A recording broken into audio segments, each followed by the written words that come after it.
welcome back to the brand new episode of Galaxy of Film. I'm, of course, your host, Max, and this week we got Dakari returning his role of co-host. How are you doing, man?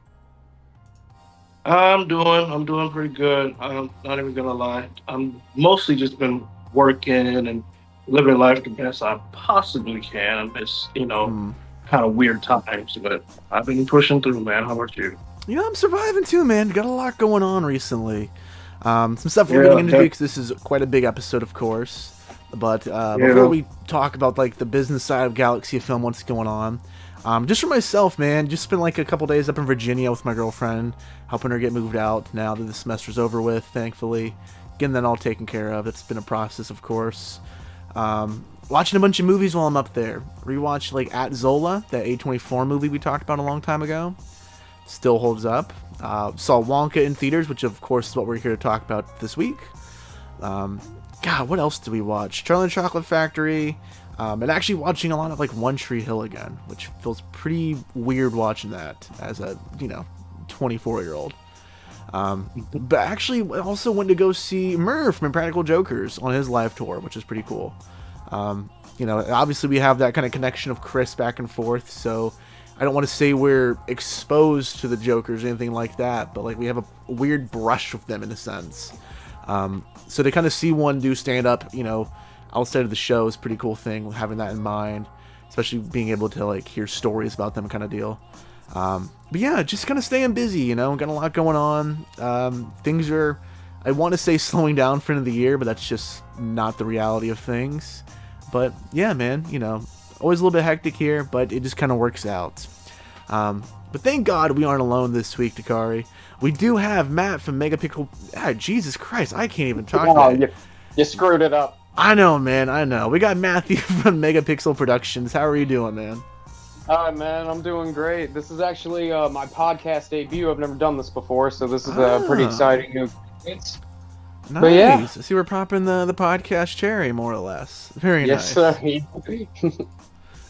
Here, let me turn you up real bit. So, Matt, go ahead and tell us a little bit about yourself. Tell us about your platform as well. For a bit of background history, real quick, guys. Matt and I actually met last year at a showing of Clerks 3 with Kevin Smith for his convenience tour, which was pretty cool. I believe you were brought up in like the LFG episode I did with Brian from Drink the Movies. Oh yeah? Yeah, because we met outside like on the corner of downtown Durham. It was ghetto as hell. It was like cold as shit on Halloween night.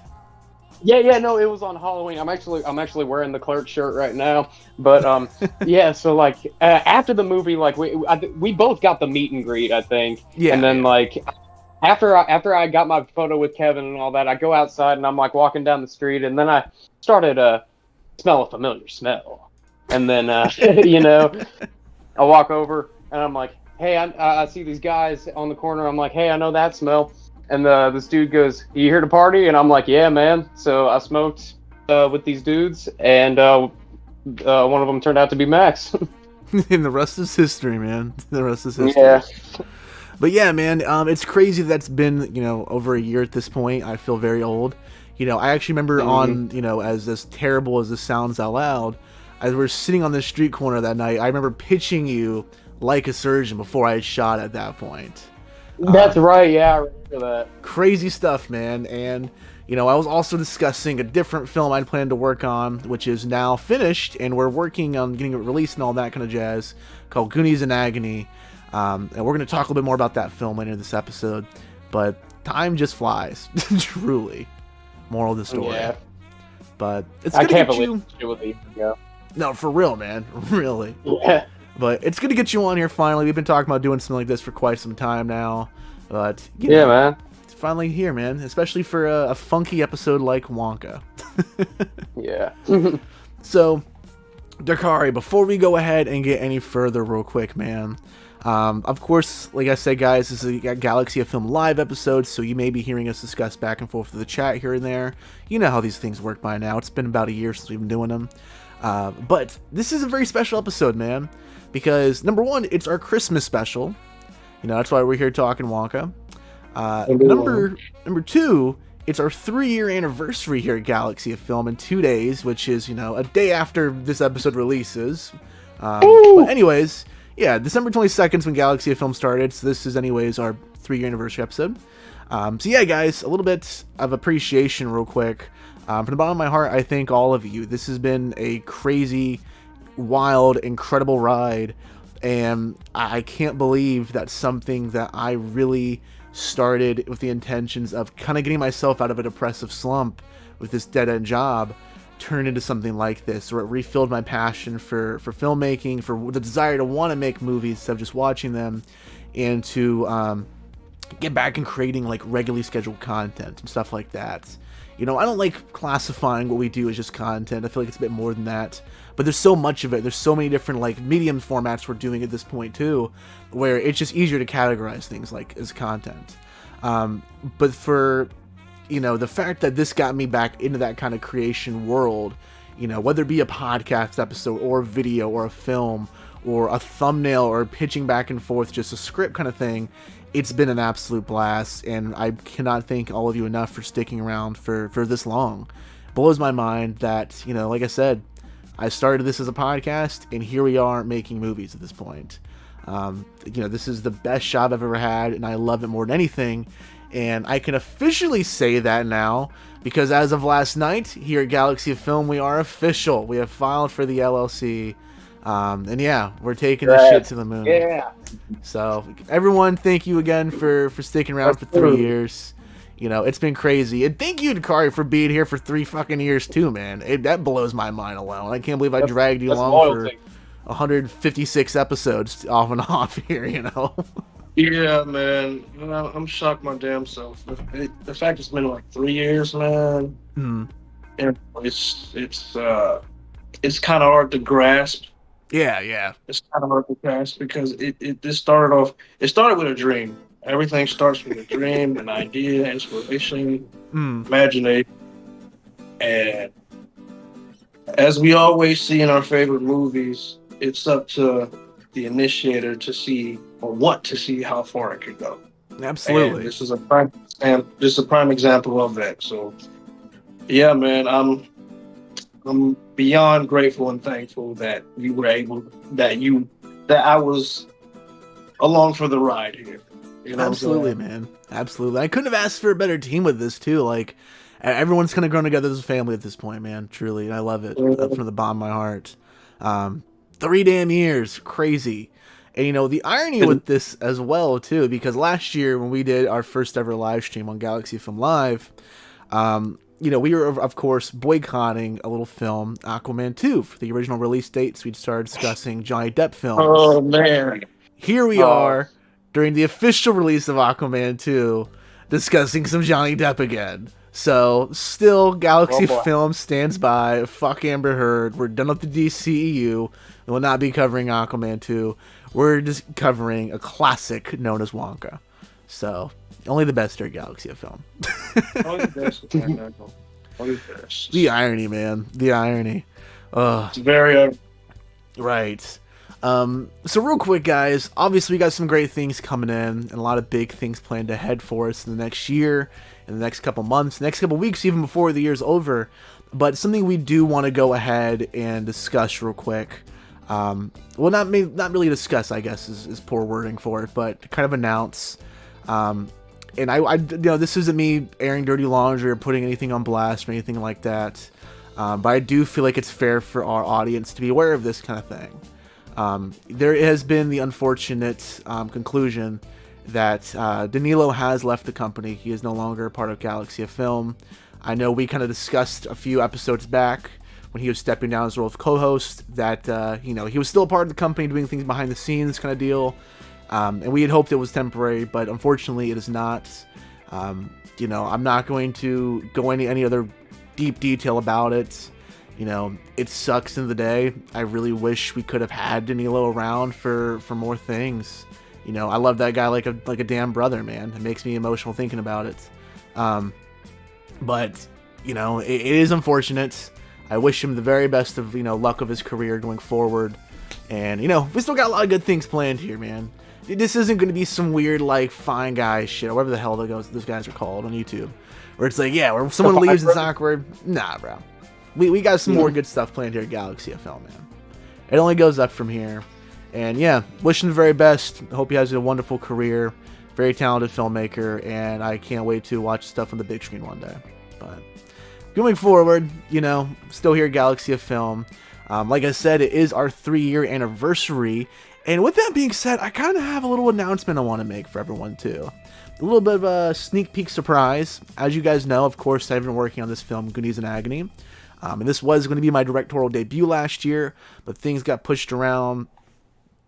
Pre-production hell happens. It's a real thing, even on short films, unfortunately.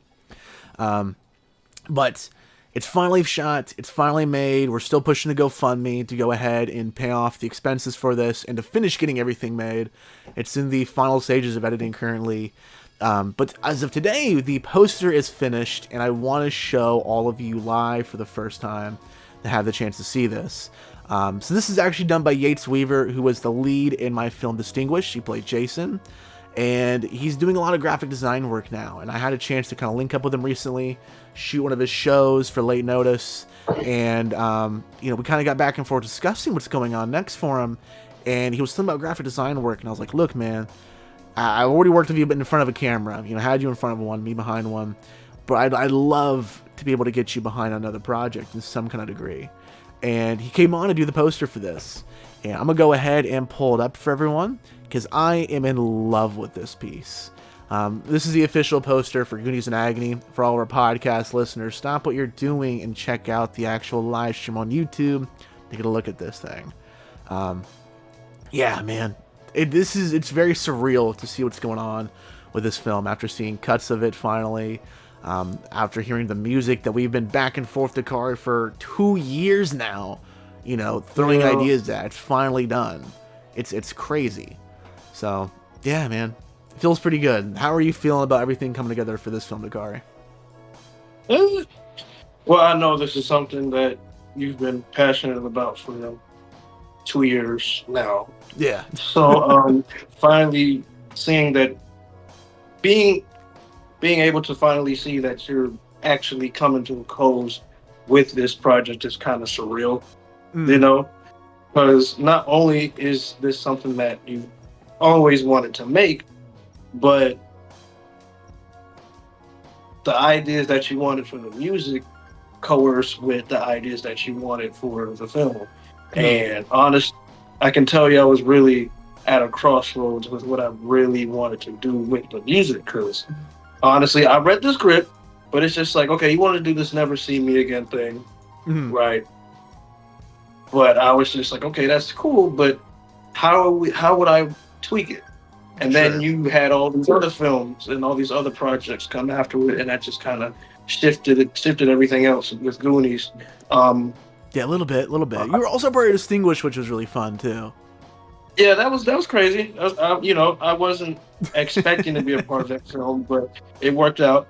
But I guess when inspiration comes at the right time, it's evident.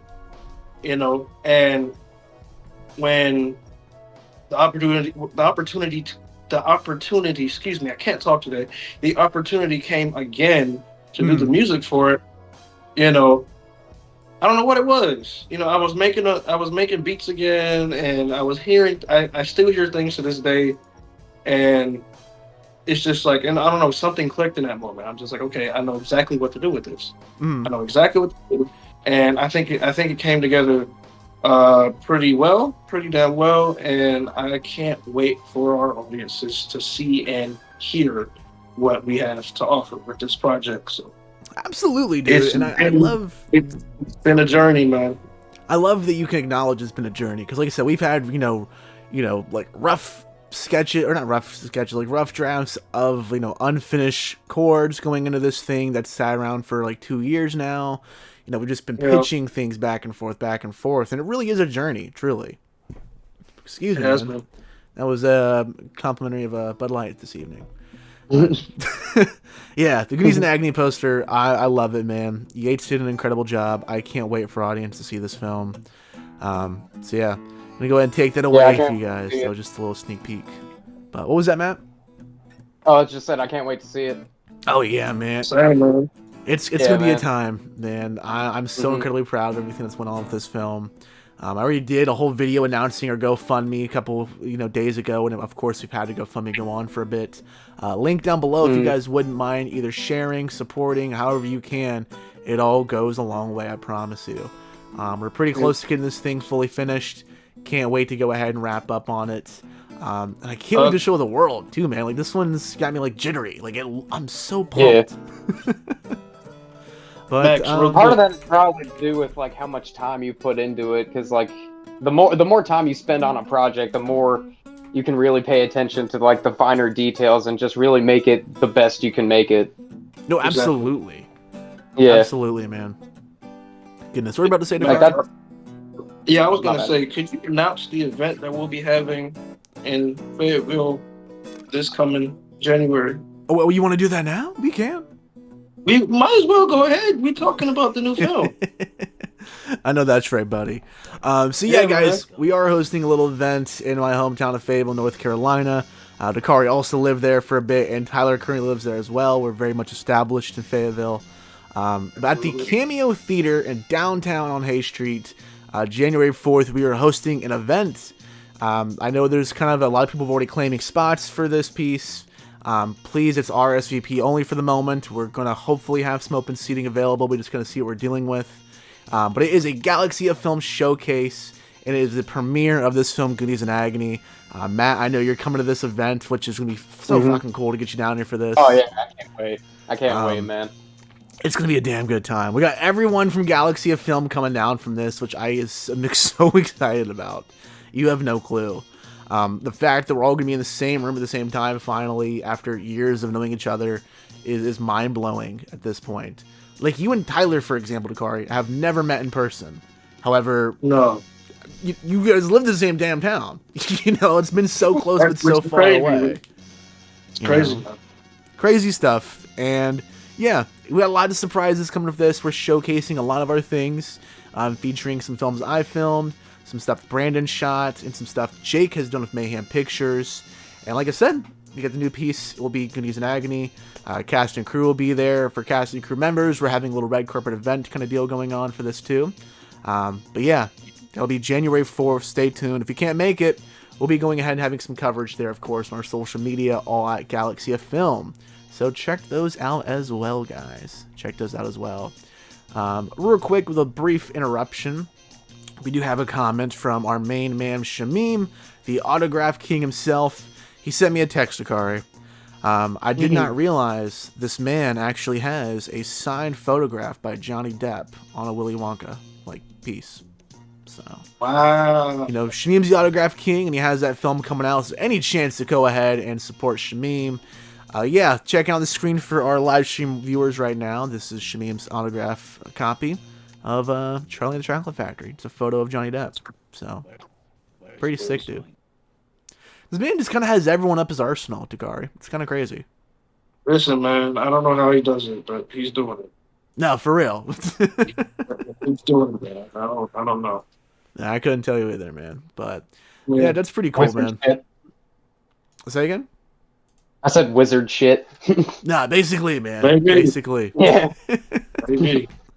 One more thing I want to go ahead and announce real quick, too. Obviously, last month for our Hunger Games episode, we did a pretty big giveaway, giving away 4K copies of the movie, and our friend Kayla Reeds gave away all the books as well. And so we do have a winner. I went over to Kayla's last week. I meant to announce in the episode we actually used a time-traveling episode. Refer to those if you know what they are. So that's why it was not announced last week in the episode. However, Kayla put a TikTok out. I'll be reposting the whole thing for everyone. The winner is selected, and that winner is Safa.n.ahmed. So, thank you. This is directly from my conversation with Kayla, if you guys want some evidence. So, that is the person. You know what? I'll even let the wheel spin. I'll show the whole TikTok. Boom. There we go. So, you're the winner. Already been contacted, but I just need to get the announcement out there finally. So, my apologies, guys. It's been a hectic-ass week. Like I said, working on this movie, getting things done, but only the best year at Galaxy of Film. Dakari, let's go ahead and start talking some of the news for this week, man. First up, I know we've kind of like briefly given our opinions on this here and there since it happened earlier this year, but the trial finally happened, and Jonathan Majors is found guilty. You know, we won't really comment on that situation, I guess, you know. But what I do want to kind of focus on is the fact that Marvel Studios has fired him as King the Conqueror. What are your thoughts on this, Dakari? You weren't a part of our Ant-Man and the Wasp Quantumania episode, but I hated that movie, personally. Where are you at? Ooh, this shit pisses me off. Let me tell you, this shit pisses me off, man. Jonathan Majors was somebody who was clearly on the rise. Clearly. This guy quickly came from an independent film actor to a Hollywood star on the rise. This man was in two big budget movies. two big budget movies in the same year, and he was just the getting same started. month, dude. It was the same month, same year. He was just getting started, man. That man was just getting started, and it's for a good reason. The man is an insanely talented actor. I've seen him in, I believe, 3 films. I've seen him in The Last Black Man in San Francisco, which was fantastic. I need to see that. Great A24 film. I've seen him in The Five Bloods, which is one of my favorite Spike Lee movies. And I've seen him recently in Creed 3, which I think might be my favorite performance of his. Like, he really sunk himself into the role of blood brother of a famous boxer who was out to get his, in the midst of it just being too late for him. Really feel that hunger in his role. He sunk into that. And to see this undeserved downfall from this actor, just it's mind-boggling to me. It's mind-boggling because the video evidence was put out to the world for everyone to see on the internet literally a few days after the verdict. And when you watch the video, yes, you can see him picking up the girl into the car. We don't want to get into the nitty-gritty stuff. We don't want to talk about the verdict. We want to talk about just being fired. The firing part. Bro. We don't want to get into the, you know, that's where the controversy comes in the car. Come on, man. We're supposed to be better than that. Okay. Because I would love to talk about this. I know. I would too, man. That's off the air. That's off the air. I got you. Out of respect to the company and out of respect for you, Max, I got you. Thank you. It pisses me off, man. I don't like it. You don't like that he's fired from Kang? I don't like that he's fired from Kang because the guilty verdict is bullshit. Okay. I mean, fair enough. I get what you're saying. You kind of can't say one without the other, I guess. Exactly. Okay. Yeah. Okay. Matt, where are you feeling with the whole Jonathan Majors thing, man? Oh man, dude. Okay, so you know I'm a huge MCU fan ever since I was a kid. Like, I would just eat, sleep, and breathe anything that Marvel would put out, and you know it's no secret that they've been declining in quality. I mean, like ever since Endgame. Like, so they've had some good things. Like, I've started to notice a pattern with Marvel. Every single year, their May release is usually pretty solid. But what was May for this year? This year was Guardians 3. Trash. Guardians 3. It was Guardians. Trash. Max, I know you don't like Guardians 3, but man, okay. I didn't think Guardians 3 was perfect, but I did like it. I really did. What was May last year? Was that Doctor Strange or was that the year before? Yeah, no. Multiverse of Madness was last year. Mid, dude. Nah, man. Bro. What was the May year before that? Was Loki was June. So what was May? Winter Soldier? Yeah. Or was that when they were overlapping for like the 1 week or something? That was 2021. Yeah, that's what I'm saying. Oh, damn. But anyway, so like, it's no secret that Marvel has been like severely lacking in quality, but whenever Jonathan Majors as Kang was on screen, take Quantumania for example. Not a big fan. I wasn't a huge fan of that movie. A lot of problems. But every single time Jonathan Majors was on screen, he fucking killed it. Like, him in that role, and especially like in Loki, like just he was just so good because he's such a good actor. Because I haven't seen everything Jonathan Majors has done, but everything I have seen him in, I loved it. You know, like he nailed it. And you know, I didn't really follow the trial. Everything was kind of hearsay for me. I don't really dive too deep into that sort of stuff. But when I heard that his position at Marvel was on the rocks, I got really worried. And now that he's guilty, they're gonna have to. Then they fired him. They're gonna have to like completely rework Avengers 5 now. Like it's not even called Kang Dynasty anymore. It's just called Avengers 5, which leads me to believe that it's like Marvel's just gonna keep going down, which really is very disappointing to me. Man, oh man, oh man. Well, this is an off-air conversation, but I guess I have the hot take in the room. Good.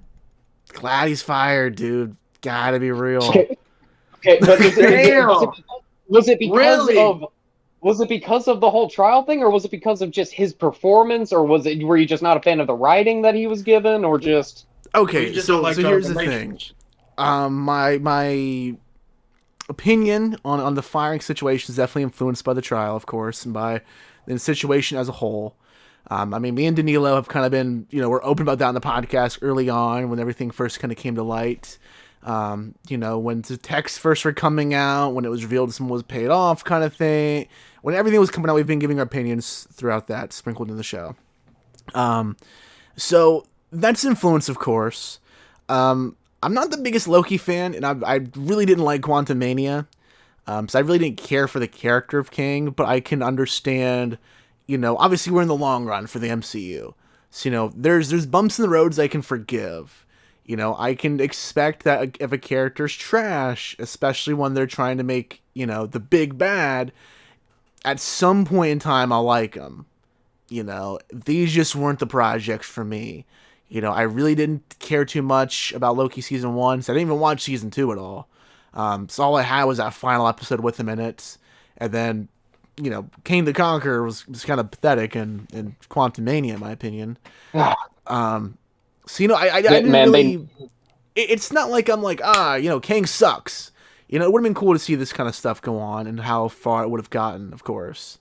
So, yeah, I guess mainly my opinion is just purely based off of everything that happened. However, I feel the same frustration as well, where it's like, this dude was on top of the world. And while I didn't really care for, his Kang or anything, like his performance was fine. It was just a Marvel performance to me. I loved him in Creed 3. He was damn good in Creed 3, dude. And the fact that, like, Michael B. Jordan was talking about how Majors was going to be his De Niro. When he said that kind of thing, the De Niro to Scorsese, I started saying that. One of our actors, Nigel Morgan, dude's in Goonies. He's the lead in Like a Surgeon. He's Redneck Mike and Distinguished. He's the diner server in Novex. One of the finest actors I've ever worked with, and I love that dude to fucking death. He's my De Niro. I started saying that after Michael B. Jordan compared Jonathan Majors to him and Scorsese. And it's a shame, dude. My frustration definitely comes from Creed 3, if that makes sense. I would have loved to have seen what he could have done behind the camera one day. Now that we're seeing Michael B. kind of step back and do some directing here. And now he's doing Creed 4 even. So, maybe we could have seen him do some, creative work on that kind of franchise too, which would have been really cool. But it sucks, man. But at the same time, like, situation, I just can't support it. It sucks. Shoulda, woulda, coulda. I can't really feel too bad, unfortunately. Yeah, man. Kang, as you mentioned, Matt, we're no longer getting the Kang Dynasty, it looks like. Whether or not that means we'll recast with Kang, make it a smaller deal with the Avengers stuff, scrap it all together. What are your thoughts on this one, Matt? Like, what do you think Marvel's going to do with this? Man, I have no idea. Because, like, this is, like, Marvel has definitely, like, this is not the first time that, like, they've had to let go of an actor. I mean, hell, Terrence Howard in Iron Man 1 didn't even come back to the second one. Edward Norton, the second MCU. Edward Norton as the Hulk. And then the terrible tragic loss of Chadwick Boseman. Oh, and even recently talking about Quantumania 2, Ant-Man's daughter, Cassie Lang. Yeah, and like that one really pissed me off because that was like, I feel like that was just pure nepotism. I feel like no disrespect to Catherine Newton, like I like her as an actress and everything, but there was absolutely nothing wrong with the actress who they got in Endgame. I'm sorry, I don't know her name, but like for like the 5 seconds she was on screen, like I did like they literally only got Catherine Newton just because she was more famous. No, absolutely. Like, right, but I really like. But see, my whole thing is like, no matter what they do moving forward, like I was kind of excited for Kang, not as excited as I was for like Thanos when Infinity War was coming out, but like I was excited to see the next big bad, and I thought, especially being played by such a talented actor as Jonathan Majors was, I figured like at the very least he's gonna be good in it, you know? Right. So at least we'll have an interesting antagonist. But so I would have to say what I think they'll probably do is they'll probably just make Secret Wars Part 1 and 2. Yeah. Maybe. And then just shoehorn Doctor Doom or someone else in there some way, somehow. But either way, I feel like losing Jonathan Majors is a huge loss for the story aspect of the MCU. Sure. Because it's like, imagine like if like at the end of Age of Ultron, that after credit scene where Thanos puts the gauntlet on, and he's like, "Fine, I'll do it myself." You watch that, you leave, and then it's like Thanos will no longer be a part of the MCU. So tough, you know. And like especially because what really stings the most about it is the way he went out in Quantumania. Yeah, dude. I've heard spoilers for Loki season 2. I'm not gonna watch it personally, but I hear it ends on somewhat of a satisfying note. Yeah, it did, but see, Loki season 2, you didn't get to see Kang the Conqueror. You got to see Victor Timely, which is a variant of him. So, but our main big bad was Kang the Conqueror, and the last time we saw that variant was in Quantumania, and I'm sorry, but he went out like a bitch, man. Like he was talking all that crap about like I've destroyed like millions of galaxies. I'm the fucking shit. You talk to ants, and then just gets beat. Yeah, basically, man. Basically, yeah, like, come on. Like they didn't even try. They were just like, "Oh shit! Like how is he gonna beat him? Oh, we need to save Kang for like the next movie." Shit, there he died. No, basically, man, it's disappointing for sure. Dakari, what are you at with this? Like, what are you wanting Marvel to do with King to Conquer, any King variants? What do you think's gonna happen? I think it would be dumb to recast him, honestly, because you already have him as King and Victor Time in the Loki series. And so every single King variant.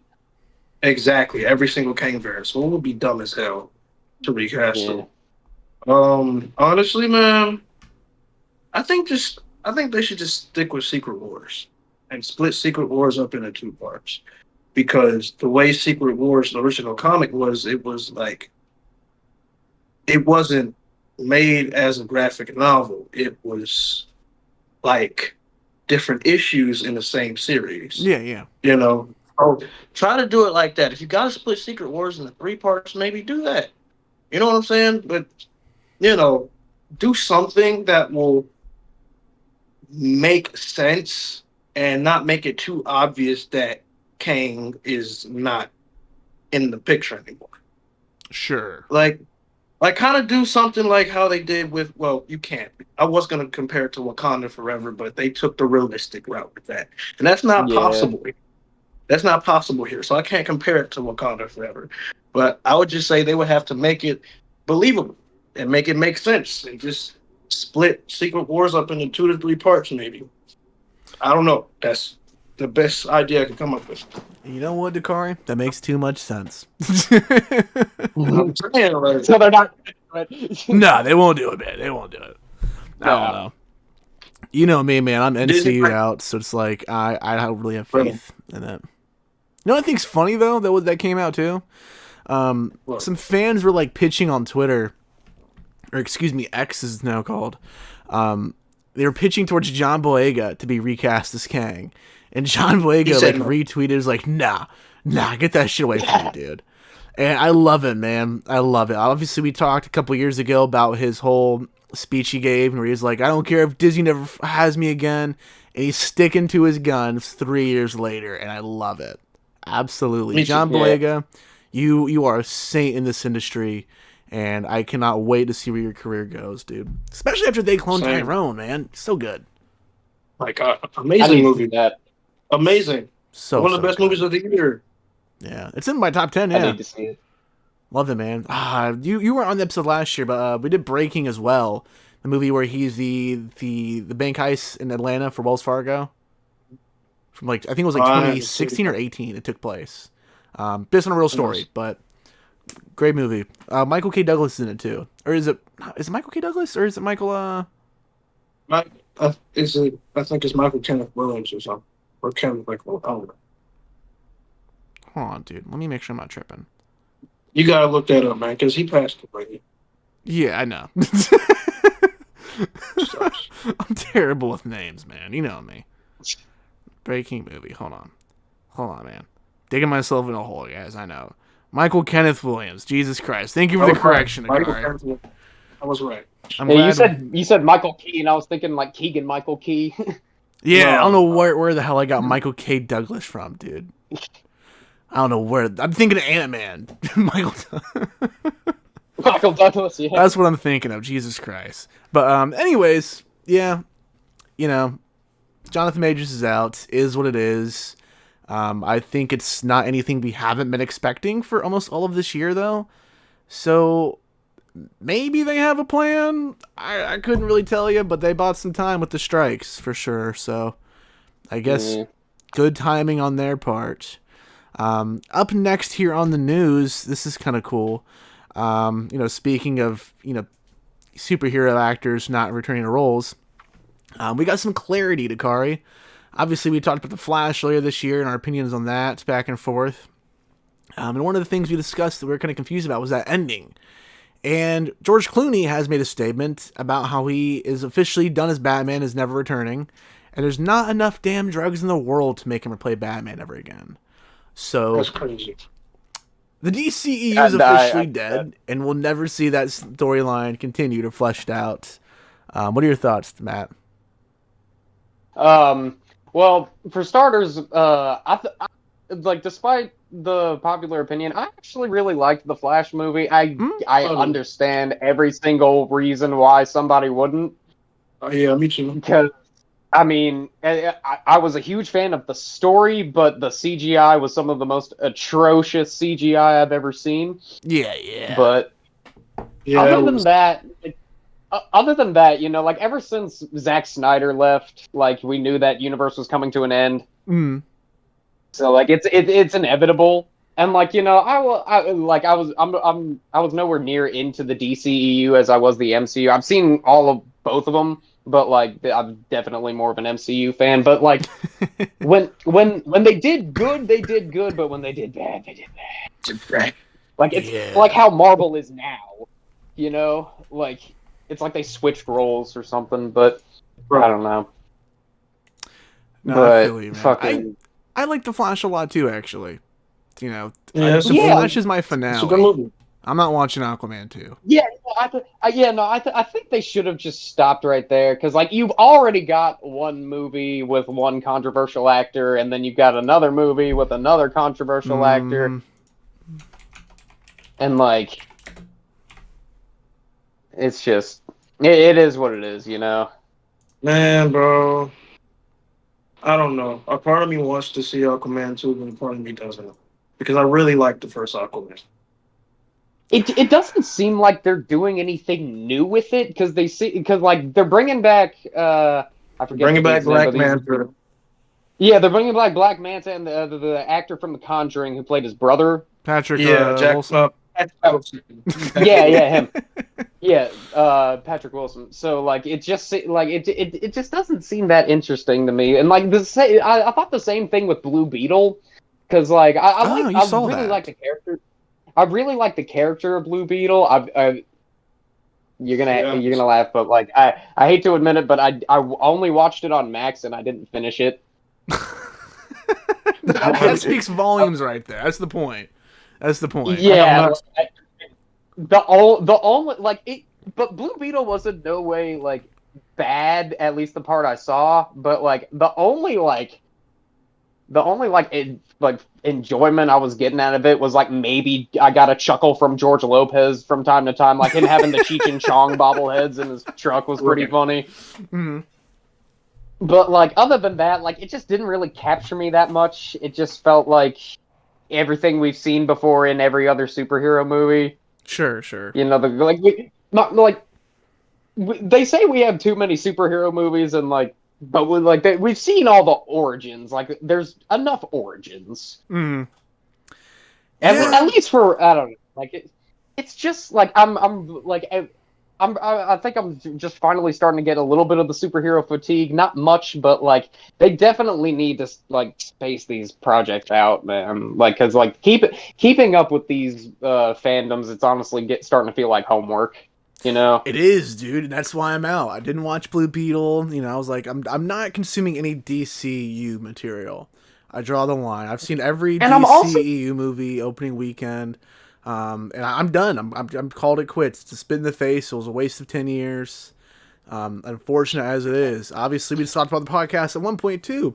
The creator of the CW Arrowverse made comments about how he feels like he just wasted all of his time because all of his shit's getting canceled and he can't tell a story. As a consumer, I've just wasted 10 years on this franchise where no one gives a shit about me, you know? It's unfortunate. It's like waiting in line for 10 years just to get in. Yeah, for real, man. I want my money back, DC. Yeah. Come on, Warner Brothers. Exactly. I paid full price to see Suicide Squad in IMAX opening night, dude. Come on, Warner Brothers. The first one? Yeah, of course the first one. I saw everything opening night, bro. That's what I'm saying. I missed out. The only thing I didn't see opening night was Man of Steel.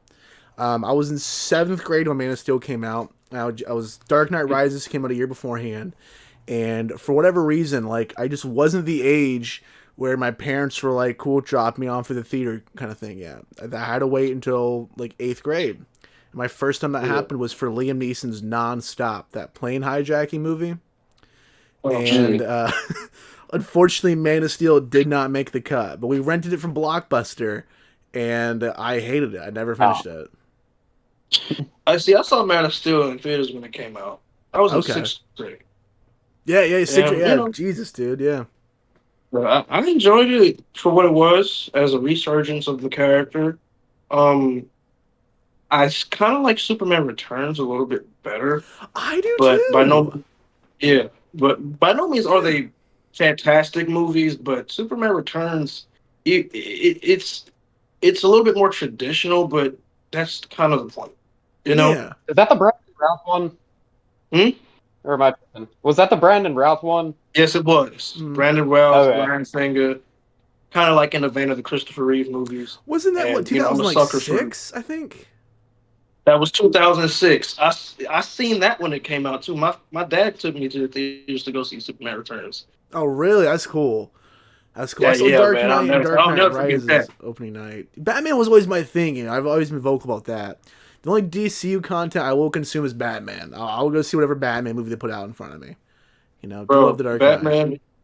Batman's my favorite DC character, and it's been like that since I was 4 years old. But my parents could never take me to the theater to go see a Batman movie. I was too young for Batman. I was too young for Batman, but not too young for Superman. Theaters, right? What you say? You caught the Batman in theaters, right? The Matt Reeves one. Yeah, I saw the Batman in theaters. Yeah, I saw. Okay, good. That's great. Yeah, of course it's great. That was really good. Oh man. I think it's going to go ahead and wrap it up for news this week, guys. Let's go ahead and talk shows real quick. Nothing too crazy. Finally had a chance to finish up Muppets Mayhem. And unfortunately, we kind of talked about it, I think, a week or two ago. Muppets Mayhem is now canceled, and Disney has pulled the plug on the full Muppets rebuild.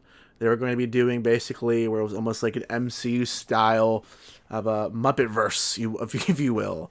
Really? I didn't know. There were going to be things where it was like, all right, Muppets Mayhem takes place. We'll do another Muppet show, and it'll reference things that happen in Muppets Mayhem. Because the Muppets Mayhem's all about the Electric Mayhem making an album. Like, each episode's like a song track. And so it would have been like, hypothetically, characters in the next Muppet show will listen to that album kind of thing. You know? Or maybe they'll see Electric Mayhem like on tour. Stuff like that. That's all pulled. That's all gone, unfortunately. But I'm here to report to you guys, Muppets Mayhem is incredible. Actually, it's really? A damn shame, dude, that Muppets keep getting things like pulled out from under them. The 2000, I think 14 or 15 ABC show was really good too. Got canceled halfway through the first season.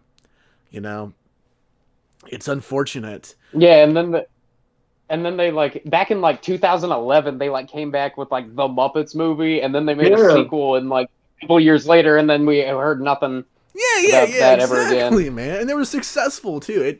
I don't know, man. Like those movies. They're great. 2011 is incredible. I rewatched that a few months ago. 2011.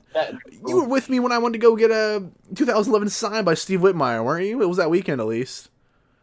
I forget, man. That was a hazy weekend, but 2011's great. But Muppets Mayhem was a damn good show. Had some great cameos. Kevin Smith was in an episode. He was directing an Electric Mayhem documentary that was inspired by the Beatles' Get Back. So it was a cool meta thing. And even, what's his face, dude? What's his bucket? God damn, I can't even think of his name, bro. Peter Jackson. Peter Jackson makes a cameo in that episode too, so it's kind of funny. Oh, nice. Yeah, Weird Al's in an episode. Say again? Weren't Cheech and Chong in it too? I think briefly, yeah. Yeah, I remember seeing a clip of them in the trailer. So good, man. Give it a shot and watch it, guys. You know, I'd love to see a season 2 or any continuation of Muppets going forward, but who knows? It may just sit dead and, making guest appearances on late night talk shows for the next 10 years again. Unfortunately. Yeah. But they'll be back. They always come back, man. Of course. I think that's kind of it for shows, but I kind of want to take a second before we discuss our movies for this week. Obviously it's Christmas time. We got to get in the Christmas spirit, Dakari. Let's talk about some holiday films. Now, off the top of your head, man, I was thinking about what plays on TV in constant reruns in the holiday season. Some notable, primetime television holiday shows for you, or holiday films for you. What's coming to mind, Dakari? Oh, well, I would say holiday films on TV. Christmas Story is definitely one. Oh, of course. That's the holiday movie, Yeah. Christmas Story movie. Yeah, I watched that for the first time, was it last year? What? I watched it for the first time last year. Dakari, you're what? A year younger than me? 2 years younger than me? It's probably the year, probably year before that. It's probably a year before that. That's unheard of. Dakari, how old are you, man? I'm 21, man. 21. Okay, you're 2.5 years younger than me. 2.5 years younger than me. Yeah. Born November 99, Dakari. I know damn well that we watched TV at some point in our lives and A Christmas Story had to be playing in the background in your family. You gotta be kidding me. It probably was, but I never wanted to watch it. Really? You never was forced to sat through it almost? I've never watched it in its entirety in one sitting, but I've seen enough of it chunked up and then rerunning later that same day to where I can piece together what's going on in the movie back and forth. No, I was never forced to watch it. I was always eager to watch showings of Home Alone, Polar Express, Rudolph the Red-Nosed Reindeer. Those were the Elf. Those were the movies that I cared about. Okay, you got me on that one because my first time watching Elf was last year for the podcast. God damn, yeah, I remember that shit. Man. Elf is a classic. No, you're right, man. It's incredible. Elf is a classic. Didn't know that a year ago. Right. To echo what you're saying, Polar Express, dude, incredible example. Yes. One of the best animated movies of all time, in my opinion. It's timeless. It's incredible. It's awesome. I have a weird canon event memory with the Polar Express. My first time watching it, I was in like pre-K, rolling out the cart kind of deal. We went to the auditorium to watch it. And it was also my first time having hot chocolate. And I remember it very vividly as a 5-year-old because I didn't comprehend that hot chocolate was hot. So I took that cup of hot chocolate and I was so thirsty and I just chugged it and burnt the hell out of my throat and had to watch the entirety of the Polar Express without getting up to get water. It was awful. Yeah. At 5 years old, man? Yeah, it was rough, dude. I vividly remember that. God when damn. They got to the hot chocolate bit, were you like, you bastards? That was why we had it, actually. That was like the time when they went ahead and gave it to us. Like, they paused the movie and gave us hot chocolate to experience at that scene? Yeah, it was like the scene right before it kind of thing, yeah. Oh. It's like, you get to be in the movie. Yeah, they were trying to do that. We're 4 or 5 years old. They want us to be entertained. Yeah. Terrible. I remember I had a similar situation, even though that didn't happen to me. When I was in elementary school, I think maybe like 3rd or 4th grade. It was probably 3rd grade. Okay. We had this event where the entire school dressed up in pajamas, and every classroom would be playing Polar Express, and every classroom would get hot chocolate. My school did that too. This was the same thing, bro. Other than it wasn't like every classroom, but we were in pajamas, I think, too.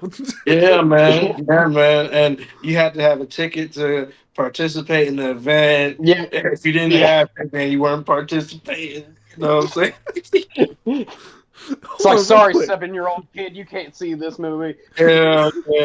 Dakari, I'm sorry to interrupt. Put a pin in that real quick. We're going to come back to it, I promise.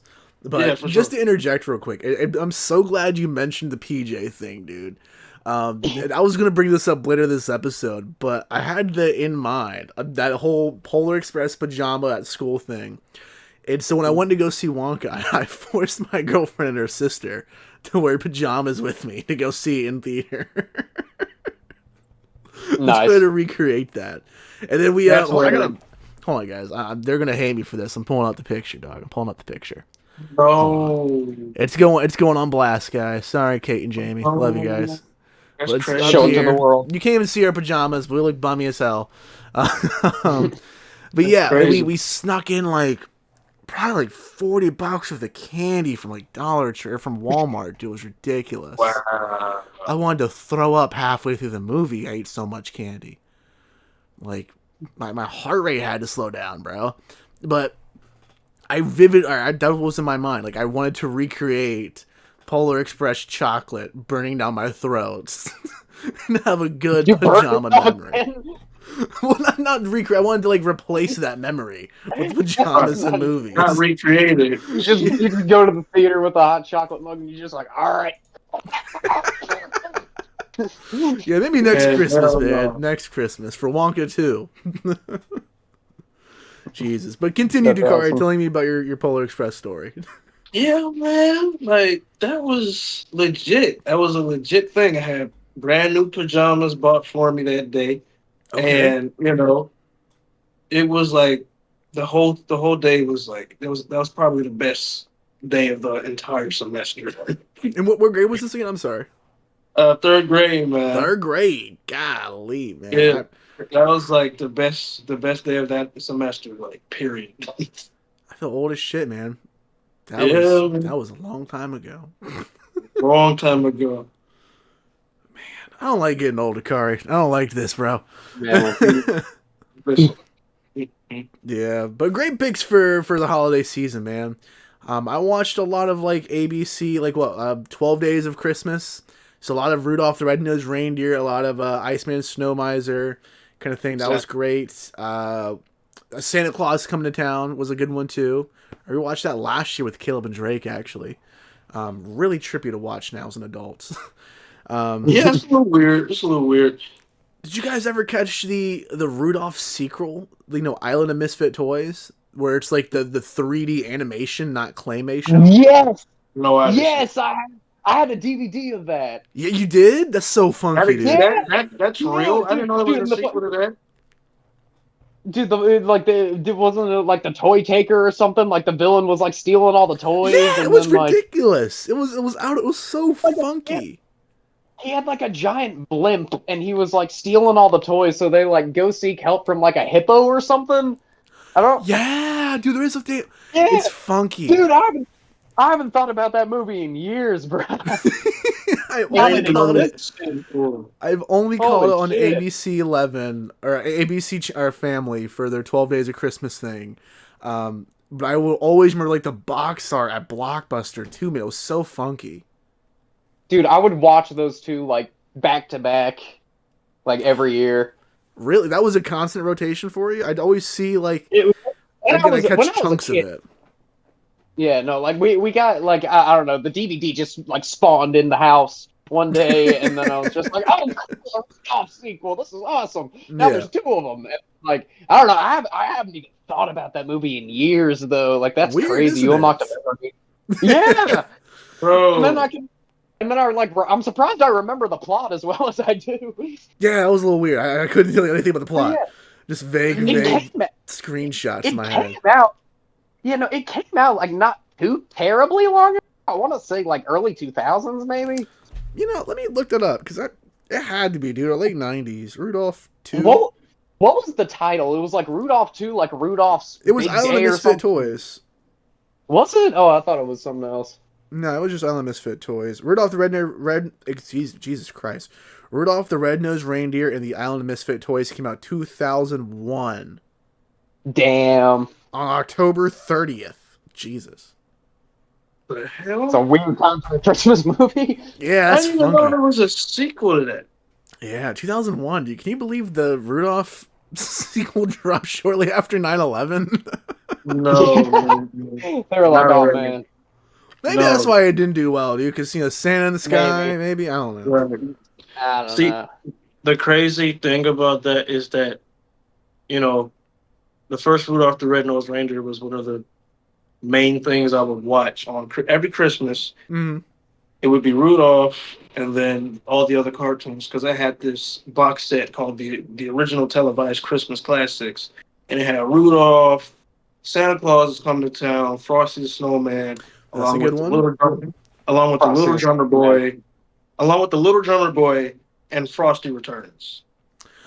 Frosty Returns, was that also like a 3D animated thing? Was that also funky? It wasn't. No, it wasn't 3D animated. It was animated in the same style as the original. Okay, I'm thinking of something else. It looked a little different, I think. It was a little bit different. It came out years later though. It came out in the 90s. Yeah, like decades. Yeah.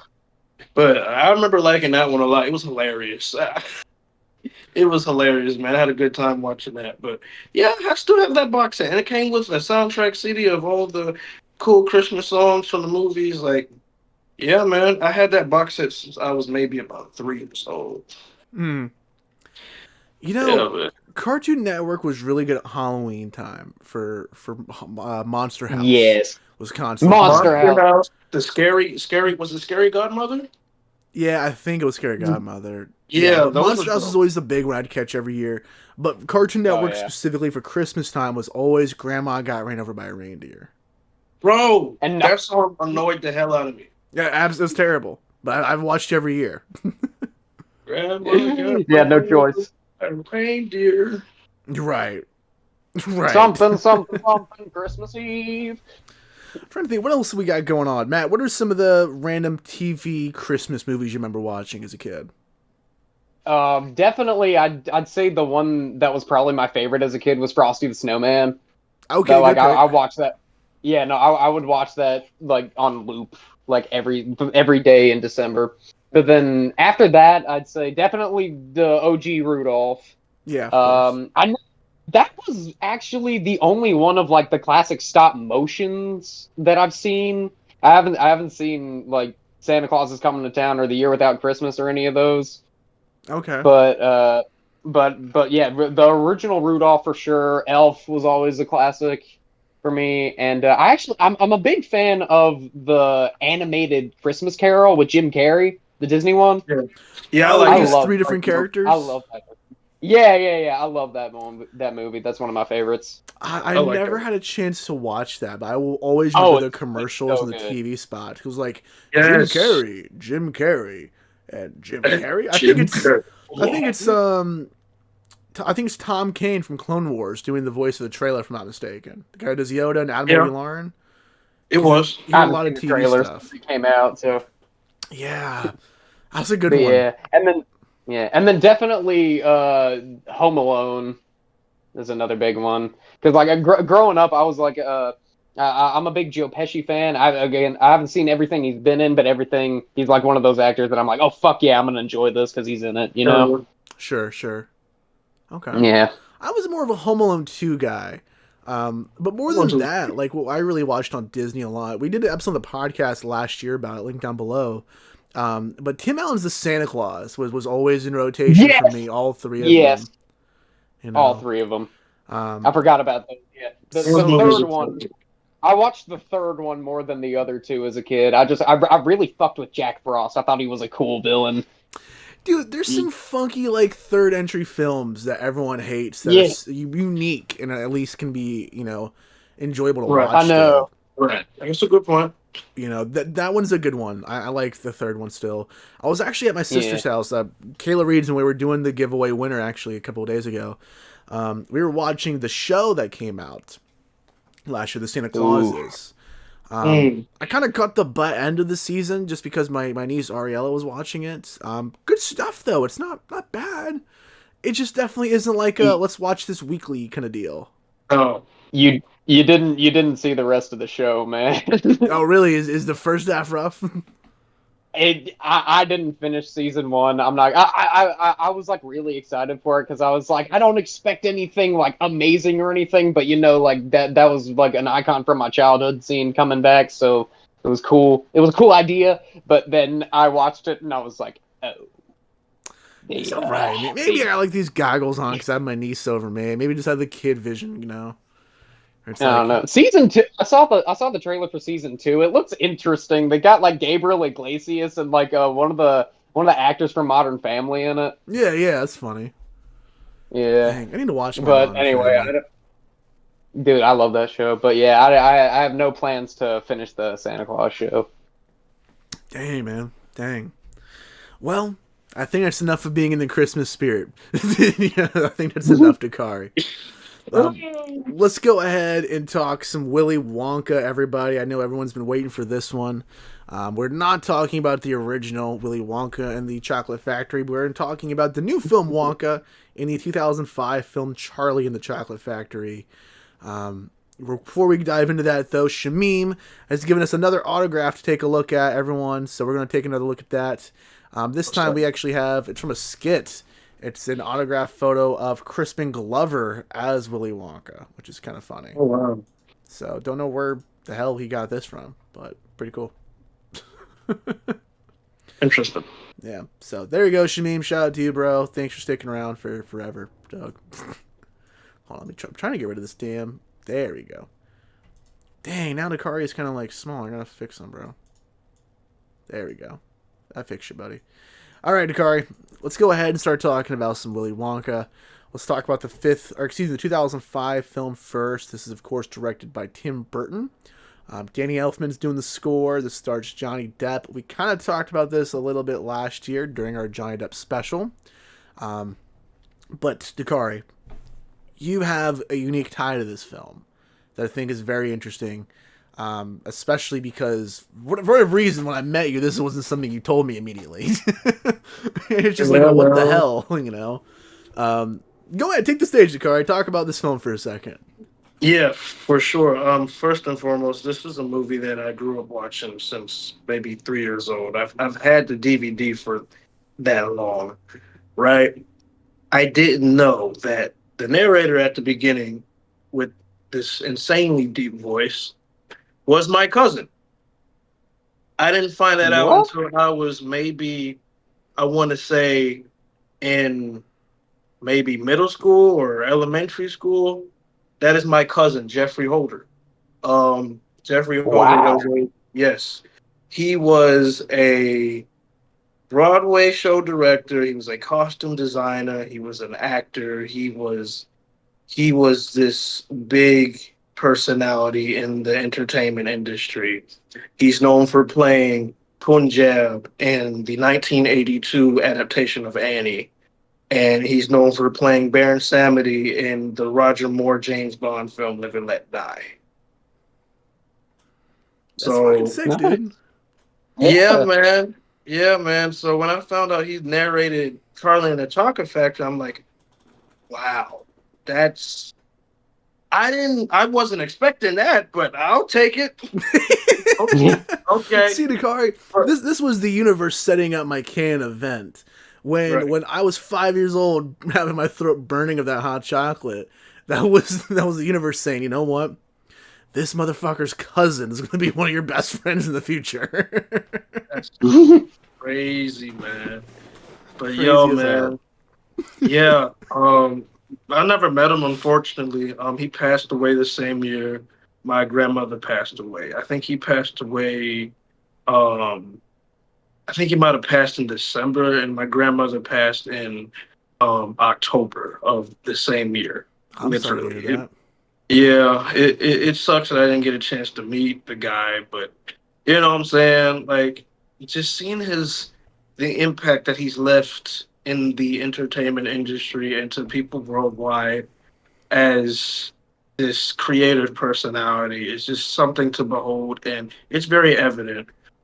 He was the director and costume designer of the original 1974 Broadway airing of The Wiz. Oh, really? That's cool. Yeah, which, if you know The Wiz, that's an African-American modernization of The Wizard of Oz. And he directed that first showing on Broadway in 1974. That's cool, man. Yeah, it's very impressive. Cool. It's very cool. So may he rest in peace. And his legacy is still going strong to this very day. Absolutely, man. It's cool that you're in the entertainment industry now too. So it's like it's the perfect, I don't want to call it full circle because you didn't do anything for Wonka, Dakari. How dare you? If you did, it would have been a full circle. Why don't you narrate this new movie? What was I supposed to do? Hey, man, look. Yeah, but cool connection nonetheless. I love being able to kind of have a chance to brag about that almost, dude. That's one of the coolest things. Like, every time I introduce you to someone, I'm like, this guy's related to the narrator in Willy Wonka? That's like a very specific chain, too. Like, that's really funny to just bring up. Like, my friend's cousin was the narrator in one of the Willy Wonka movies. Right, the one you guys watch as kids. I know you're in your 20s. I know you saw this 100 times. Yeah. Pretty cool stuff, though, man. Pretty cool stuff. Dakari, I'm putting you on the spot, bro. Give me the recap of 2005's Charlie and the Chocolate Factory. Okay, so this movie is obviously a retelling of the novel of the same name, but a lot of people would call this a remake to the original from 1971 called Willy Wonka and the Chocolate Factory, which I think is a better movie, but we're not going to talk about that right now. But anyway, Charlie and the Chocolate Factory, it's definitely a retelling rather than a remake, right? A lot of ways it can be compared to the original in that way, but it's a retelling. So pretty much it's about this little boy named Charlie Bucket who is living amongst his family in a poor climate in London. The house is slanted almost like a Terry Gilliam German expressionist type way, which is interesting, an interesting touch that Tim Burton had. His whole family's struggling pretty much. They're struggling to make ends meet. They all live together, mom, dad, Charlie, and 4 grandparents just sitting there, just laying in bed with the TV in front of them, and then kitchens right across. They're living poor. They're living very poor, right? As soon as they see the opportunity to obtain a golden ticket from the Wonka bars that are being sold throughout the world, they kind of seize that opportunity and just have faith in Charlie, because Charlie is one of those kids that is just extremely likable. Everyone likes him because he's so respectful, and he minds his business. even if he is a poor kid, and he's very humble. So of course, people wish the best for him. You know what I'm saying? Especially his family.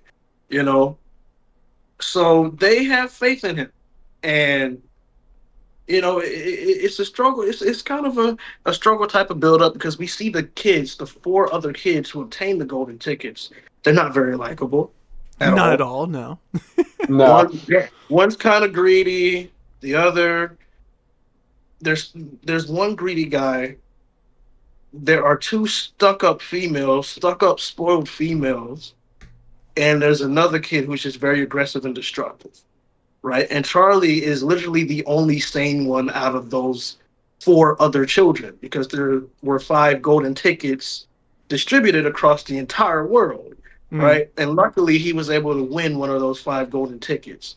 And once you win one of those 5 golden tickets, you are submitted for a chance to take a tour around Willy Wonka's infamous chocolate factory. And you are taken through a whole bunch of just off the wall, candy rooted shenanigans. Like it's something to behold, especially as a child seeing all this with your parents. Wild stuff, man. So that's basically what it is. And along the way, we find out more about Willy Wonka and his background as a child, and how it was weird for him to even dig in the pocket of owning a chocolate factory because of who his father was and because of what his background was. We get a little bit in depth when it comes to Willy Wonka's character. And that's one thing I say that I do like better, or this movie did better than the original, was that it actually gave Willy Wonka some character development. Absolutely. You know what I'm saying? And Johnny Depp is a motherfucker. Johnny Depp, how the hell do you go from Jack Sparrow to this shit? It was just like a flip, dude. He was in the middle of the Pirates trilogy at the time, yeah. Dude, this man, one of the best actors to ever do it. Period. For him to just go from that to this, from Jack Sparrow, this swashbuckling, crazy, stern, wild-ass pirate, to a eccentric, giddy, restrained and reserved, yet a little bit arrogant chocolate factory owner is just wild. It's wild. But that's basically what the film is about. Charlie wins a golden ticket, meets Willy Wonka along with 4 other people who win the 4 other golden tickets. And it is a journey they have to go through, and it's survival of the fittest. With much. Music. Don't forget about that. With music. With musical numbers. With musical numbers. That are amazing. So would it qualify as a musical? Yeah, absolutely. Yeah, I consider these musicals. They're both musicals. They're both musicals. I had a chance a couple years ago to meet Deep Roy, the guy who plays all the Oompa Loompas in this. Really? Yeah. Matter of fact, Dakari, our first time hanging out, we went to a Mark Dodson signing. Mark Dodson, Salacious B. Crumb in Return of the Jedi, and does the Gremlins. That's why Gremlins was our first episode on the podcast, actually. We went with a buddy of mine named Colin. I don't think he ever hung out with Colin again after that experience. But another time I'd hung out with Colin, went to a convention, had the chance to meet Deep Roy. And it was cool because I brought, same deal like from Mark Dodson. I bring my Star Wars poster. Deep Roy is Yoda in one scene in Empire Strikes Back. There's one shot where Yoda's walking on Dagobah, and that's Deep Roy in the suit. It's not an actual Muppet. They couldn't get the legs to function properly. And he's also in Return of the Jedi. He's Trooper McCool, one of the Max Rebo band players. So I bring the posters to get him signed. And, at conventions, it's the usual rounds. You pay for your autograph, pay for your photo. So we go behind the table to take a photo with him. And I'm not going to show on the screen. He'd kill me, man. But in the photo of Deep Roy and my friend Colin, it looks like Deep Roy is looking at and staring at Colin's dick. And it's hilarious. Oh, man, that's great. He's just giving it a side eye. It's so awful. You need to get that framed, man. That's hilarious. really funky. But Deep Roy, wonderful guy. Yeah, man. Another weird little fun fact about me and Charlie and the Chocolate Factory. This was the first PS2 game that made me realize what memory cards are for. As dumb as that sounds, I was like 6 years old when this movie came out, keep in mind, Highlight PS2 time frame.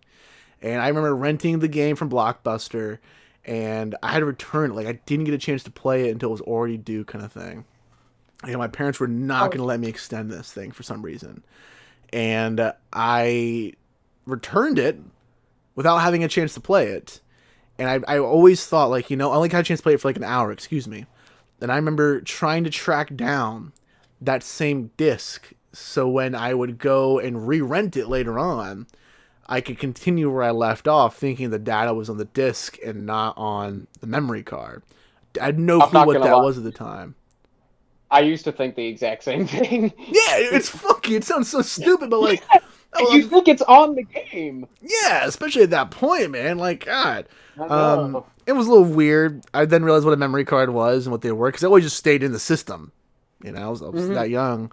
So yeah, another just weird memory. That was Charlie and the Chocolate Factory taught me what memory cards were. I'll never forget that. Polar Express burned my throat.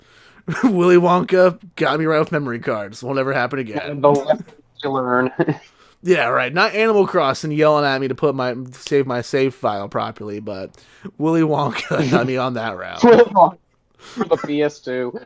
It's so rough, man. Matt, you watched this a lot as a kid, I assume, correct? Yes, definitely. So let me ask you this, because personally, growing up, public school system, at least in this area, this was definitely one of the movies where rolling the TV on the card out, Christmas time, you're either getting Polar Express, Willy Wonka, or I guess Home Alone. That was a little too violent. That was like if it was the last day of the school year kind of deal. Yeah, or maybe like Rudolph and Frosty or something. I don't know. See, I only caught those on ABC 11 or ABC Family. I keep saying 11's the new channel here.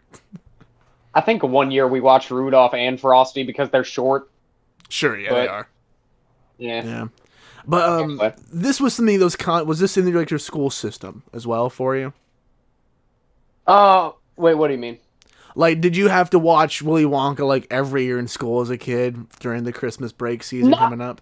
Not every year for like Christmas specifically, but I feel like at least once a year we would watch a movie for Christmas every year. They would switch it up, or like it would be like different grades would get different movies. But I don't know, like. But Willy Wonka was definitely at least one of those. Sure, okay. The Chocolate Factory, I mean. And so with that being said, with this being at least being in somewhat of a constant rotation for you, and I'm asking this question because you're the youngest one here. Obviously, we've all seen the Gene Wilder film too. Which is more nostalgic for you? Which do you prefer, having this younger viewpoint? Honestly, they both hold pretty big nostalgia for me because, like, my parents and grandparents never shied me away from the classics. Like, my grandfather, he was a big, like, De Niro and, like, Joe Pesci fan, which is, like, where that came from. And then, like, my mom, she would always play, like, movies from her childhood and stuff. So I grew up with both at the same time because, like, I was only, like, 2 when the first one came out. It was, like, what, 2005? Yeah. Yeah, I was, like, 2. So, like, I grew up with both of them. And, like, I definitely had, like... I don't even think I have a favorite between the two because they're just like that, like... Yeah. They were just kind of always there, I get that. They're always a duo thing. Like, this was the first thing that I recognized as a remake when I was a kid. And I could recognize as a solely separate thing and didn't feel it being a weird sequel or continuation or anything. Yeah. This was that for me. Yeah, exactly. I love the factory of the Gene Wilder film. But everything else, I love the depth film more, man. I do. Even upon rewatching it. Like, the songs are great with Gene Wilder, of course. I want to hear, the Candyman can's great. That's awesome. I love the Simpsons parody, of course. But there's something about the Tim Burton verse for it, man. As odd as it sounds, that dark style, I think, complements this world very, very well. And I think everything in the factory looks great other than, like, the Candy River area. Like, it looks cool. It fits the aesthetic of Tim Burton stuff, his style. But I just compare it to Gene Wilder with all the gummy bear, like, trees and, like, licorice hanging down as the vines kind of deal. I just prefer that more. Yeah. But interesting to hear your sense on that. Yeah. And do you want to know why I think Tim Burton was chosen to direct the new one? I actually, like, I just now thought of this. So you go back and look at the Gene Wilder one. There's definitely, like, you can definitely tell, like, Willy Wonka might be a little bit more sinister than he's leading on. Because, like, the tunnel scene. Yeah, you know? yeah. Like, look at the tunnel scene. Like, that shit was scary. And then, so I feel like the studio looked at that and they were like, how could we kind of get a little bit of that, but, like, make it not scary for kids? Who does kind of scary, but not really that scary things for kids? Ooh, how about Tim Burton? That's a good point. I like, that's a good point. I could see that. Also, in the Gene Wilder, I just want to bring this up because this is a funny little fact that I learned recently. In the Gene Wilder version, when they go into the chocolate factory and he's, like, singing the song, and he takes the cup and he, like, takes a sip of it and then bites it, that cup was completely made of plastic. Like, it wasn't edible. They made him chew it for the shot, but, like, it wasn't like food or anything. It was a plastic cup. Funky. Okay. Yeah. That shot, I'm about to say, there's a scene in that, or a shot similar to that in Wonka, that made me immediately think of that exact scene. And it's very memorable for me because I was like, that looks good. Yeah. You know, that's one of the things, like, the Gene Wilder film does so well, in my opinion. It has that kind of cartoonish food effect. Where it's like, the food looks so good, drawn out, you wish you could eat it, but you know it'd be disgusting in real life kind of thing. Like, I hate hot dogs. But for whatever reason, The Simpsons make a hot dog look advertising to me, dude. It's funky as hell. But this movie does the same thing of all those kind of sweets. Odd enough. Yeah. Gosh, man. Goodness. Dakari, what are some of your thoughts with the Tim Burton film? How are you liking the music? Obviously, it's a bit different and not, like, as kind of... I guess classical more or less than the Gene Wilder one. You know, we kind of have that one Oompa Loompa rock song at one point. What are your thoughts of this one? Yeah, I have nostalgia for both films, but the original I've seen after I watched Charlie and the Chocolate Factory. Okay. You know, so I didn't know that there was an older version of it until, like, I was a little bit older. Because it was always Charlie and the Chocolate Factory. And when I was around maybe 5 years old, my dad showed me Willy Wonka and the Chocolate Factory. I was just like, oh my goodness, oh my God, this is exactly like Charlie, but better. You know? But, you know, yeah, I enjoy both movies.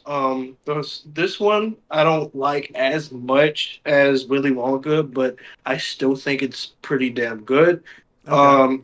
Definitely a lot more modernized, and sometimes that can be to the film's fault because you can tell that they're trying to condense and just, you know, revamp a lot of what was done in the original film, even though a lot of it feels like a retelling of it and more reliant on the novel, at least some aspects of the novel. I haven't read the entire novel, but you can tell that they're really trying to condense the aesthetics that were in the original.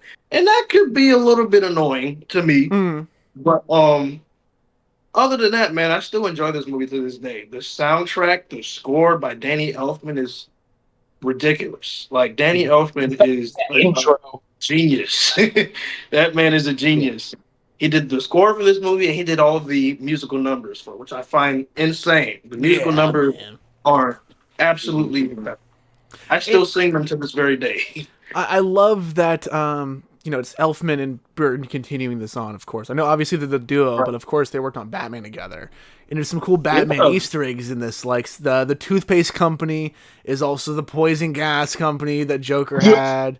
Exactly. If I'm not mistaken, Wonka's, like, throne chair is also Joker's chair from the parade when he got them downtown. Stuff like that's pretty cool, you know? Kind of having that own little... just, I don't want to call it like a Tarantino universe, but it's the best thing I can think of it, where, like, the props return kind of thing. I love that stuff. I love little details like that. But Yeah, I mean, I adore Charlie and the Chocolate Factory. One thing that you mentioned during your recap, Dakari, that this movie, stands out from the original one, and I think it's its strongest feature, is the Willy Wonka origin story in this. Yeah. It is so ridiculous. And it's just hilarious, especially how it's shot. Like, there's this one scene where, like, Willy's, like a transition shot. We're seeing Willy go on this journey kind of deal, and he's, like, walking out of a flag museum, really. Yeah. That's great. That was funny.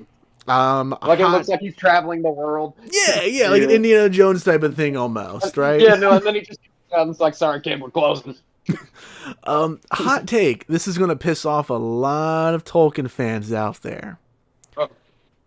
The second best Christopher Lee performance is Charlie and the Chocolate Factory. Yeah. Okay. For me, it's Dooku. For me, it's Dooku. Charlie and the Chocolate Factory, man. This was a good performance, man. I'm not even mad at it. This was a good performance. I love it, man. I love it. Matter of fact, when I watched Lord of the Rings, when I watched it for the first time, I was probably like 7 or 8.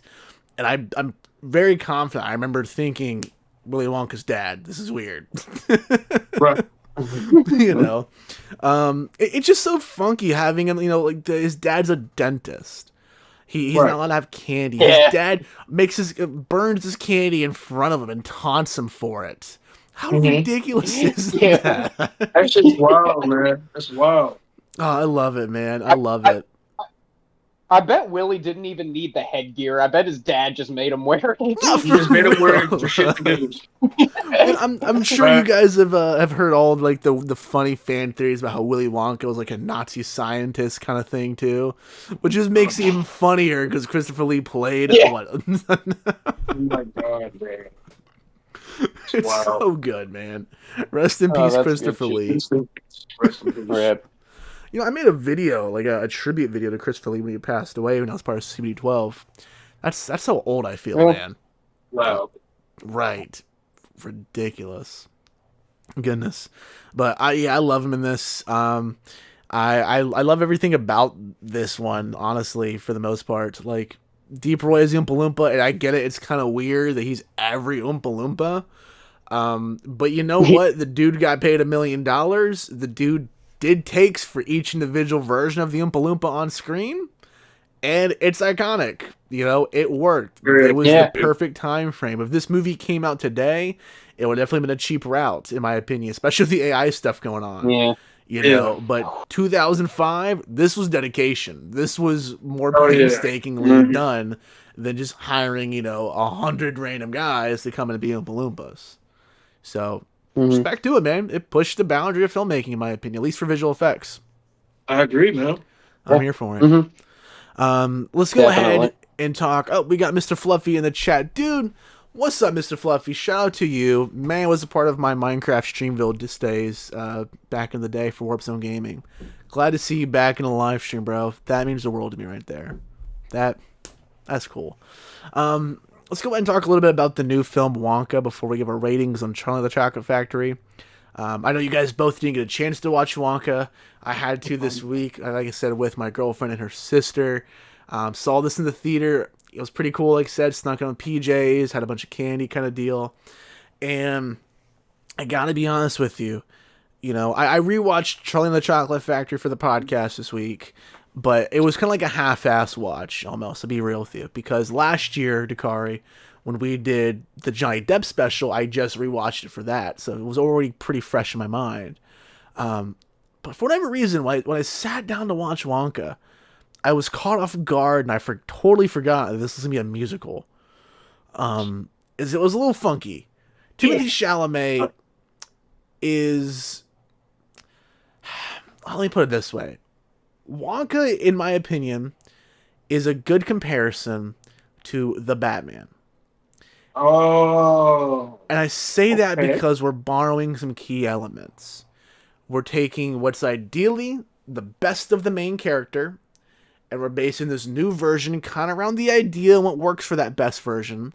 But the world we're using is from this obscure version kind of thing. So Robert Pattinson's a kind of more, Dark Knight inspired compared to Ben Affleck's universe kind of thing. But the world's very Burton-esque, right? That's the Michael Keaton stuff. Yeah. Wonka is very much Gene Wilder based when it comes to its Wonka, but the world's Tim Burton based almost. It's a nice middle ground between the two. Okay. Mr. Fluffy has not seen Wonka. Bro, you can't spoil Wonka. He builds a chocolate factory. I'm sorry to break it to you, bro. But thank you for coming by, Fluffy. Oh, you ruined the movie, man. There's no point in me watching it now. Right. Thanks for coming by, Fluffy. It's always great to see you pop in, man.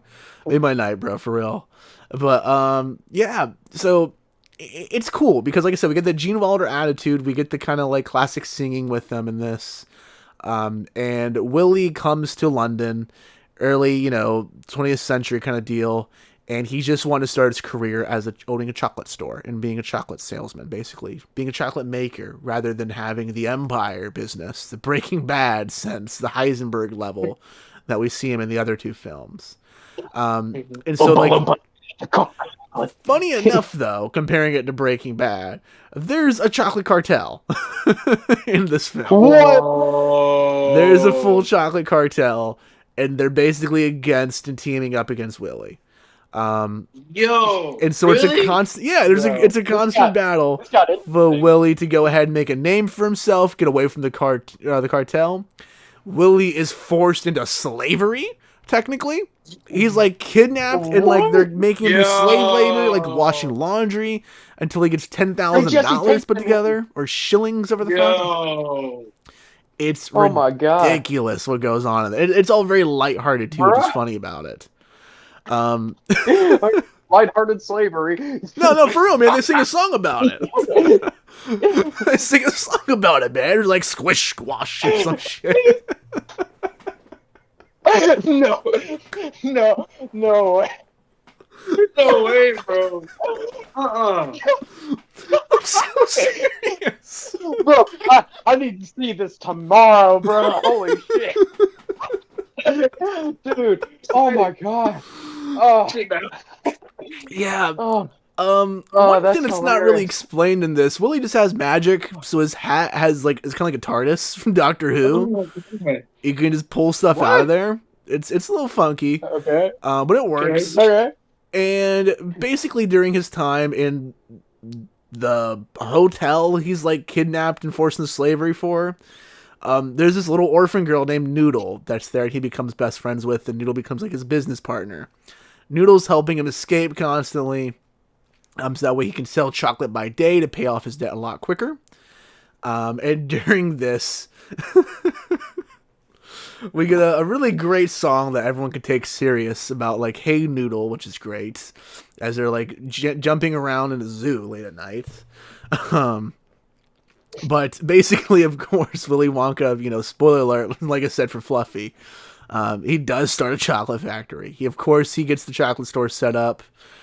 He beats the chocolate cartel. Rest assured. Oh my god! The chocolate cartel. Man, I never would have guessed that would be the plot. It's wild. It's ridiculous. He beats the chocolate cartel. We get one Oompa Loompa. We get one Oompa Loompa in this, played by Hugh Grant, which is fucking weird. Hugh Grant does not need to come back. Yeah, he's Lofty the Oompa Loompa. Wow. Wow. It's funky because he doesn't own it like Deep Roy does. He's kind of like Harrison Fording it with Star Wars, where now that the film's out, it's like, I fucking hated doing this movie. Why did I ever do this? It's kind of like, shut up, dude. You got a paycheck, buddy. Yeah, exactly. Come on. You got paid millions of dollars, and everyone loves you. You were on set for 2 days, You had 2 scenes. All right, let's calm down now. Yeah. But regardless, man, it was cool hearing some of the classic songs come back, Pure Imagination, of course, was in there. We did get Oompa Loompa, which is a classic. Got a couple different renditions of that. Lots of new music, like I said, with the Noodle song, which is pretty good. My only disappointment, and like I said, man, I'm just a big Simpsons fan, and I love that parody to death. I would have loved to hear the Candyman can in this. I really would have. It would be kind of cool, because I do love the Garbage Man can in The Simpsons. But that's just my own selfish reasons. Overall, Wonka was pretty solid. I enjoyed it.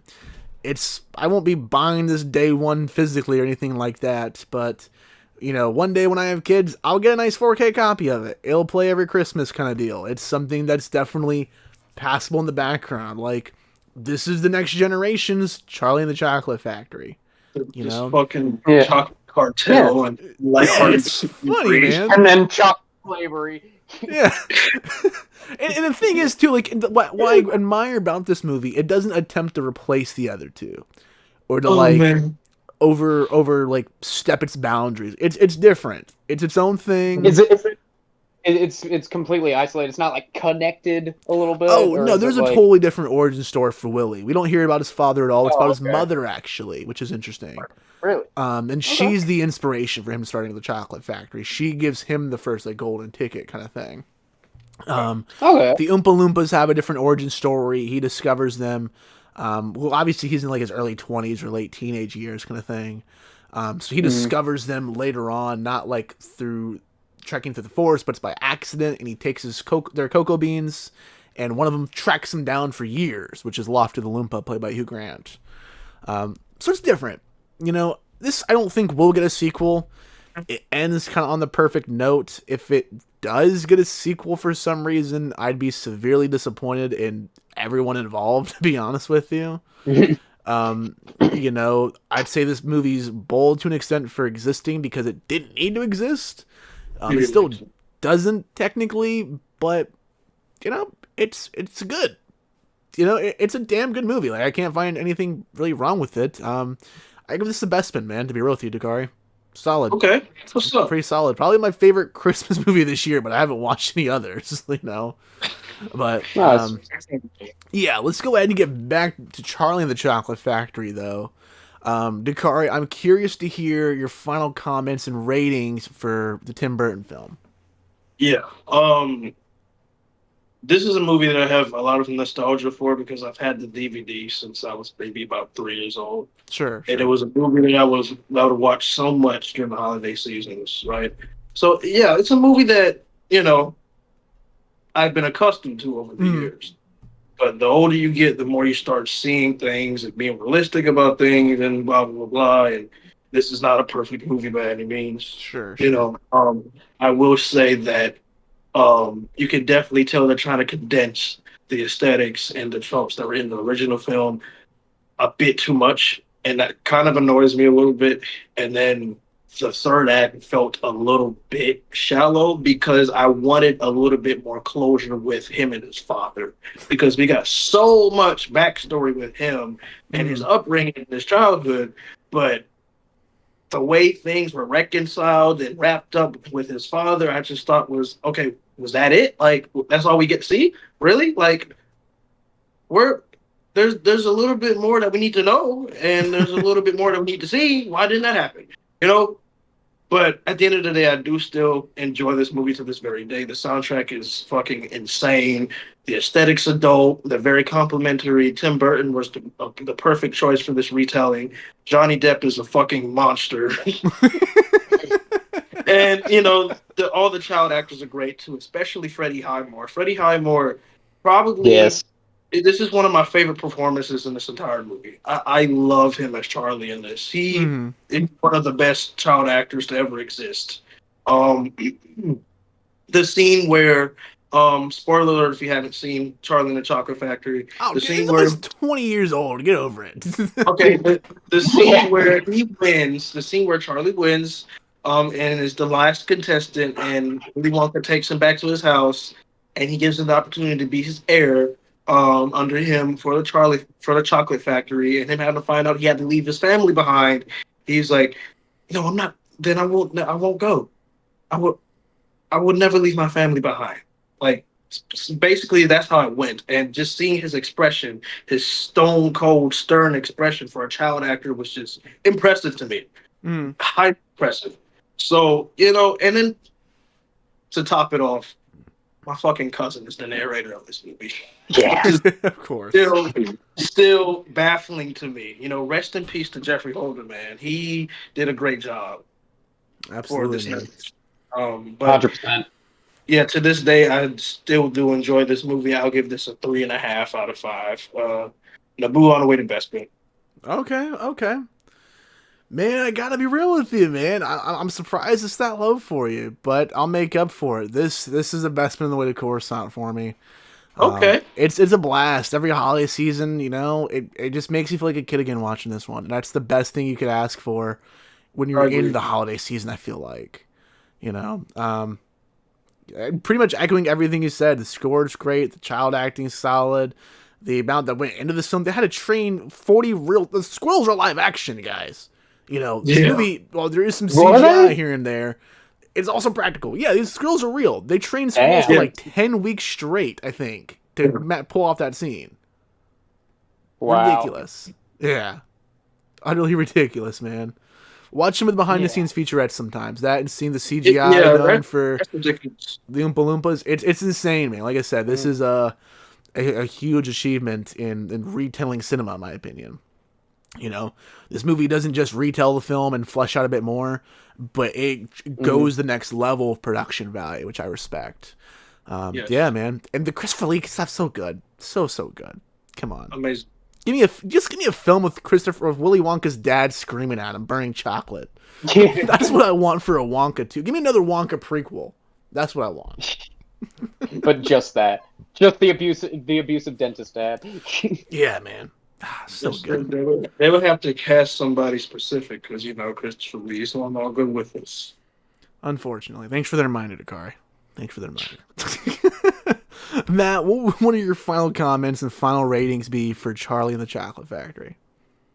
Well, I mean, you guys pretty much said most of it. I mean, it's just one of those movies that for me was just kind of always there, and it always will be. I'll always have love for it. Always have love for the original too. But while I've been listening to y'all's opinions, I just realized that I think the Charlie and the Chocolate Factory has the better ending. And the reason why is because, you see, they're all in, their shack, and then, Willie comes in and, has dinner with them, and then, it pulls out, and you see it snowing, but then you see that the house is inside the factory. I like that, too. I did like that. Yeah, because, that goes to show you that, even though, it shows you what a good character Charlie is, because even though he won it all, he's on top of the world, he still doesn't let it go to his head, and he's still humble. He's still that kid that you wanted to root for all along. Absolutely. Yeah. Absolutely. So I brought that up. Good point. Yeah. So I definitely think that ending takes the cake. Other than that, I have no negatives. Just all around enjoyable film, and I always will enjoy it. So I'll give it 5 stars. There you go, man. Hell yeah. See, can't leave so low, Dakari. Come on, man. Put some respect. Hey, bro, I don't hate this movie at all. I don't hate the movie. That's just me. I know, man. I know. Always just giving you shit here. Only the best straight Galaxy of film. You know how it rolls. Dakari, I think it's going to go ahead and wrap it up for this week, bro. For sure, man. It's been great going ahead and talk about some Wonka strolling down memory lane for sure. Matt, I'm glad we were finally able to get you on the show finally. Yeah. Definitely a weird episode to make your debut, but thank you for coming on and where can our listeners find you? Thanks for having me. It's been a blast. I have my own channel. It's called Megapixel Productions. We currently have one short film, Attack of the Fiends, The Ballad of Monte the Fiendslayer, that is out. I'm also currently working on my directorial debut, Wayside, and the teaser for that you can also go see is out. Thank you. We're aiming for the next summer to release that, but that's still up in the air, so I'll keep you updated. But thank you, Max, for having me. I had a blast. I look forward to coming back if you'll have me. Absolutely, man. Yeah, it's been great getting you on here. Like I said, it's been a long time coming. Links down below, everyone as well, too, to go ahead and check out the channel, check out the short film, and check out that teaser. It was a teaser, you said, right? Or was it a full trailer? Yeah, it's just a little 15-second teaser. I may or may not be coming out with another trailer soon. We'll see. Ooh, but exclusive sneak peek, guys. You had it here first. Yeah, you'll have to stay tuned. Speaking of sneak peek, I'm going to go ahead and show you guys that Goonies poster one more time for you. Yet again done, if you're over here on the live stream, but yet again done by our man Yates Weaver, who I said was also the lead in Distinguished. Great work, dude. I love this poster to death. When we had our meeting last night, when we were filling out paperwork, I interrupted the meeting and I was like, guys, you gotta take a look at this poster.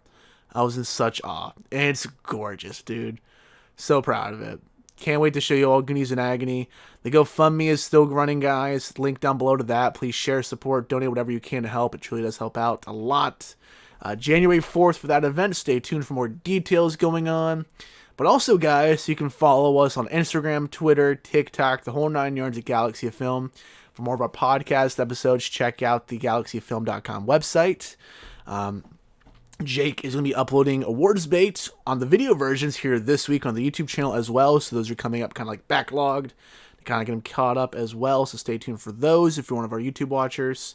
And from the bottom of my heart, guys, sincerely thank you for an incredible 3 years. It's mind-blowing that we've made it this far and that it's also, only been this long too. It feels like I've known Dakari my whole life at this point. Basically, man. Basically. It's wild. We were in incredibly different places when we started this stuff, dude. Yeah, man. Absolutely, totally different. So, couldn't be more blessed to be here. Can't wait to have, everything else come out and to hear everyone's reception of everything too. And yeah, man, stay tuned for Goonies in Agony coming soon. Check out my other short film, Novex.